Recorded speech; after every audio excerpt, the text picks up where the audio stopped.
அமெரிக்காவோட national language English, ரஷ்யாவோட national language Russian, சைனாவோட நேஷனல் லாங்குவேஜ் மேண்டரின், ஜப்பானோட நேஷனல் லாங்குவேஜ் ஜாப்பனீஸ். அப்போ இந்தியாவோட நேஷனல் லாங்குவேஜ் என்ன? இந்தியாவில் நேஷனல் லாங்குவேஜ் கிடையாது, அஃபிஷியல் லாங்குவேஜ் தான் இருக்குது. ஒவ்வொரு மாநிலத்திலுமே ஒவ்வொரு மொழி பேசக்கூடிய மக்கள் அதிகமாக இருக்கிறதுனால இங்கே நேஷனல் லாங்குவேஜ் அப்படிங்கிற ஒன்றே கிடையாது. ஹிந்தி அப்படிங்கிறது இந்தியாவோட அஃபிஷியல் லாங்குவேஜ் மட்டும்தான். அது இல்லாமல் 14 ஷெட்யூல் லாங்குவேஜ் இருந்துச்சு. அசாமி, பெங்காலி, குஜராத்தி, ஹிந்தி, கன்னடா, காஷ்மீரி, மலையாளம், மராத்தி, ஒரியா, பஞ்சாபி, சான்ஸ்கிரிட், தமிழ், தெலுங்கு, உருது. அதுக்கப்புறம் 1967 சிந்தி, 1992 மணிப்பூரி, நேபாளி, கோன்கினி, 2003 ஓதோ, தோகிரி, மைதிலி, சந்தாலி அப்படிங்கிற லாங்குவேஜஸையும் சேர்த்து 22 ஷெட்யூல் லாங்குவேஜ் ஆச்சு. இந்தியாவில் இருக்க எல்லா மாநிலத்திலையுமே மும்மொழி கொள்கையை ஏற்றுக்கிட்டாங்க.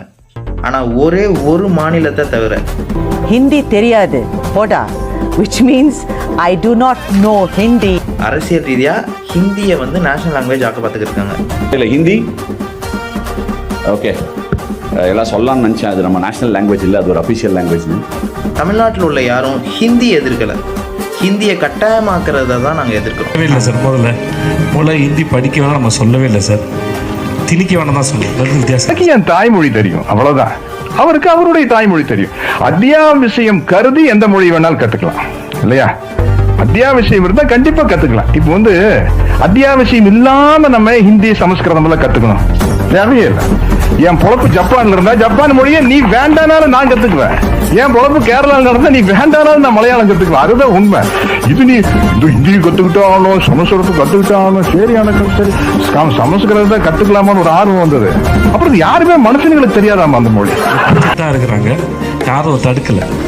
அதுக்கான விளக்கம் நம்ம பிடிஆர் சார் இடத்துல கொடுத்துட்டு பாருங்க, தெளிவா இருக்கும். Children have a capacity to learn languages easily and quickly. It's to their advantage to be taught more.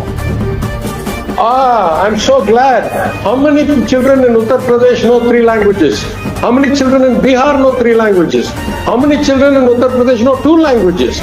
Since you have such a fantastic idea that every child can learn 3 languages, what has been the outcome in our country for the last 75 years?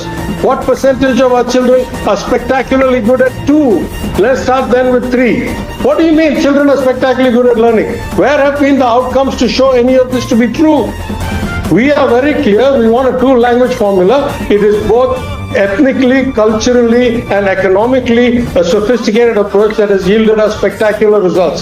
Tell me one place where a 3-language formula in this country has yielded better results than the state of Tamil Nadu, and explain to me why we should change from our policy.